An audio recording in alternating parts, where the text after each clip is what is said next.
Hello guys, welcome back to my YouTube channel. तुमचं माझ्या चॅनलवर खूप खूप मनापासून स्वागत आहे. सो दिवाळी लवकरच येणार आहे आणि दिवाळीचं प्रिपरेशन सुरू झालं आहे. ऑलमोस्ट शॉपिंग झाली आहे. सो आजपासून आपण दिवाळीचा फराळ बनवण्याचं सुरुवात करतो आहे. काय काय बनवणार हे मी तुम्हाला दाखवणार आहे. आणि चला आपण बघूया किचनमध्ये दिवाळीच्या फराळाची काय काय लगबग सुरू आहे, कुठले कुठले टाईपचे फराळ आम्ही बनवणार ते सगळं मी तुम्हाला दाखवणार. सो चला आपण किचनमध्ये जाऊया. मी इथे बेसन पीठ चाळून घेते. सगळे आपल्याला लंप्स जे आहेत ते फोडून घ्यायचे. सो सर्वप्रथम आपण बेसन लड्डू बनवतोय. इथे माझ्या मॉमने छान बेसन असं भाजायला घेतलेलं आहे पॅनमध्ये आणि मस्तपैकी असं खमंग बेसन भाजून घेते. आणि हे काय आहे, तूप टाकून घेते आता, जेणेकरून छान फ्रेग्रन्स आणि फ्लेवर येईल बेसनाला. तर सगळ्यात पहिला पदार्थ आमचा बेसन लाडू असणार आहे. त्याच्यानंतर मी अजून तुम्हाला दाखवणार की आम्ही काय काय बनवणार आहोत. सो हे जे आपण बेसन भाजायला टाकलं होतं हे अशा प्रकारे झालेलं आहे. असं इतक्या लेवलपर्यंत त्याला भाजून घ्यायचं आहे आपल्याला. स्लो फ्लेमवर ना, कमी आचेवर असं भाजून घ्यायचं आहे. असं मिश्रण झालं पाहिजे पूर्ण तयार, जेणेकरून बेसनचे आपले लाडू वळायला सोपे जातील आपल्याला.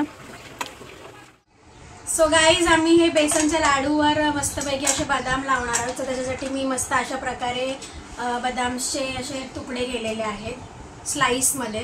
सो अशा प्रकारे हे आपल्याला कापून घ्यायचे, जेणेकरून आपण छान गार्निशिंग करू. सो गाईज, अशा प्रकारे आम्ही इथे बेसन लाडू वळायला सुरुवात केली आहे.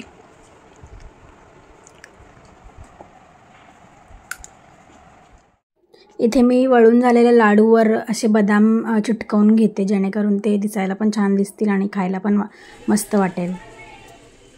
बेसन लाडू नंतर आता इथे आम्ही रवा लाडू बनवण्याचं प्रिपरेशन करतो आहे. अशा प्रकारे एवढे झालेत बनवून. गाईज, मी आता कोथिंबीर चिरते. आपलं चिवडा बनवायचा आता. सो चिवड्यासाठी मी इथे बारीक चिरून घेते कोथिंबीर. आता मस्त चिवड्याला आम्ही टाकणार कोथिंबीर. मला आता कोथिंबीर खूप जास्त आवडते, त्याचा फ्लेवरच खूप भारी आहे. मी छान अशी बारीक कोथिंबीर चिरून घेतलेली आहे. आणि इथे आम्ही चिवड्यासाठी हा मसाला यूज करतो आहे. रामबंधूचा चिवडा मसाला आहे. खूप टेम्पटिंग आणि यम्मी लागतं हे टाकल्यानंतर. सो चला आपण बघूया चिवड्याचं प्रिपरेशन किचनमध्ये जाऊन कसं करतायत ते. Let's go. सो अशा प्रकारे छानपैकी आम्ही चिवडा तळून घेतोय, फ्राय करून घेतोय. आणि किती छान फुलतोय. ते तेल इतपत गरम करायचं आहे.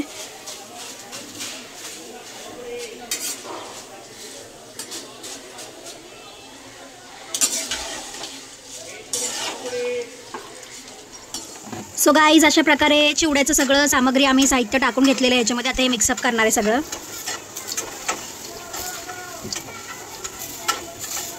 आणि आता आपण ह्याच्यात रामबंधूचा हा चिवडा मसाला टाकूयात.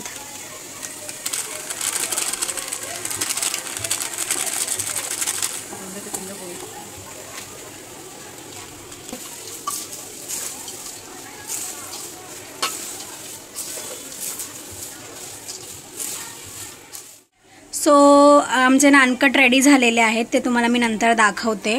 आता इथे सध्या चालू आहे ह्याला काय शंकरपाळी बोलतात. हां, हे शंकरपाळीचं पीठ छान असं मळून घेतलेलं आहे आणि मस्तपैकी असं त्याचे क्यूब्समध्ये कापलेले आहे. आणि इथे माझी दीदी तळते छान असे कुरकुरीत आणि खुसखुशीत. इथे काही रेडी झालेले आहेत अशा प्रकारे. आणि अशा प्रकारे इथे मस्तपैकी नानकट बनवून झालेले आहेत आमचे. किती दिसायला सुंदर सुरेख दिसत आहेत. आणि इथे अर्धे शंकरपाळ्या रेडी झालेल्या आहेत. इथे करंजीचं प्रिपरेशन सुरू आहे. साठ्याची करंजी आम्ही बनवतोय मस्तपैकी. माझ्या मम्माने तुपाचं मोहन टाकलेलं आहे त्याच्यामध्ये. Ignore the mess guys. आम्ही आता साठ्याची करंजी बनवायला घेतली आहे. इथे मस्तपैकी करंजीचं सारण तयार केलेलं आहे. आणि इथे मस्तपैकी मम्मा पारी लाटून घेते. हे अशा प्रकारे पीठ आहे. Yummy yummy. मी टेस्ट करून बघू का ह्याला. गोड झालंय. इथे करंजीचं प्रिपरेशन चालू आहे.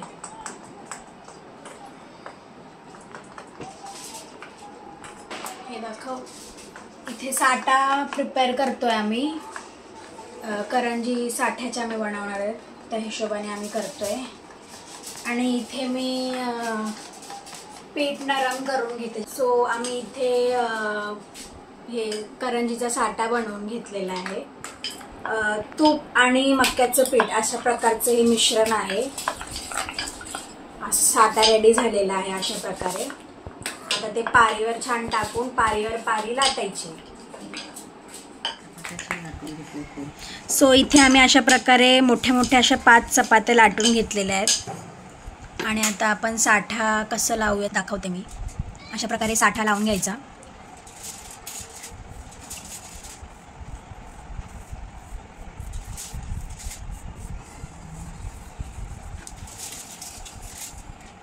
साठा लावून झाल्यानंतर त्यावर एक चपाती ठेवायची आणि परत एकदा सेम प्रोसेस रिपीट करायची. असे 5 पूर्ण झाले पाहिजेत.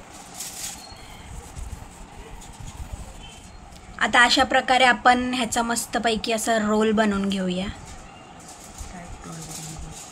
हां, एकदम टाईट रोल.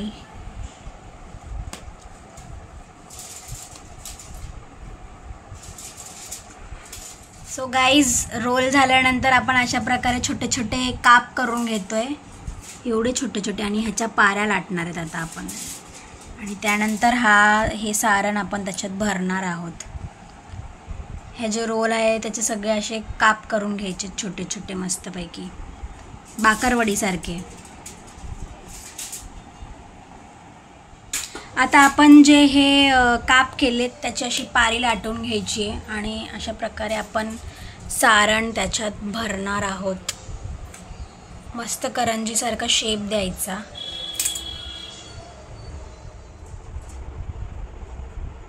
मस्तपैकी असे शेप दिलाय. आणि त्याला असं मस्तपैकी आता फोल्ड करून घेते. त्याचे काठ दाखव. बघा, अशा प्रकारे झाली आमची साठ्याची करंजी तयार. आता ही जाणार छान गरमागरम ऑइलमध्ये.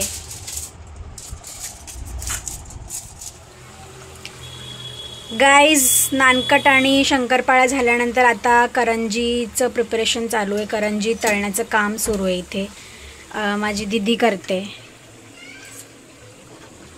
मस्तपैकी अशा साठ्यातल्या करंज्या आहेत. आणि बघा, इथे अर्ध्या रेडी झालेल्या आहे. मस्तपैकी असं लेयर आलेलं आहे प्रत्येक करंजीला.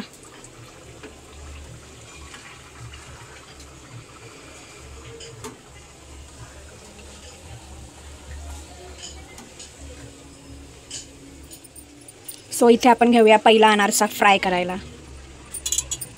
हे काय, खसखस ना? एक साईड अशी खसखसमध्ये लावून घ्यायची आणि मग फ्राय करायचं.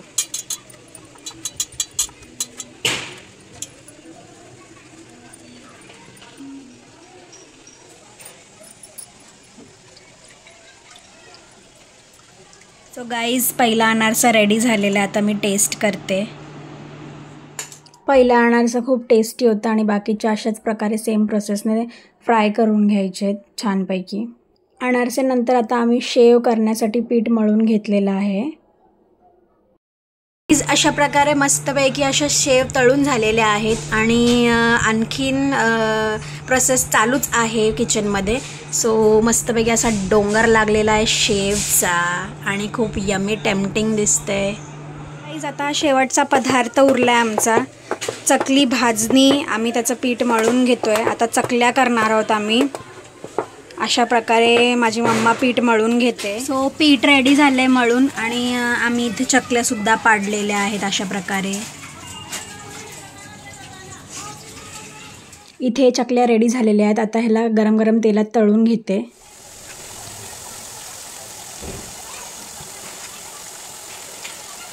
चकल्या ऑलमोस्ट रेडी झालेल्या आहेत. सो अशा प्रकारे मस्तपैकी आमचा फराळ सगळा रेडी झालेला आहे. आम्ही त्याच्यात 9 पदार्थ असे बनवलेले आहेत. आणि तुम्हाला माझा व्लॉग आवडला असेल तर नक्की लाईक करा, शेअर करा आणि कमेंट करायला विसरू नका. प्लीज सबस्क्राईबसुद्धा करा. आणि दॅट्स इट. आजच्या व्लॉगपुरतं एवढंच. पुन्हा भेटूया नेक्स्ट व्लॉगमध्ये. Till then take care, live, laugh and love. Bye.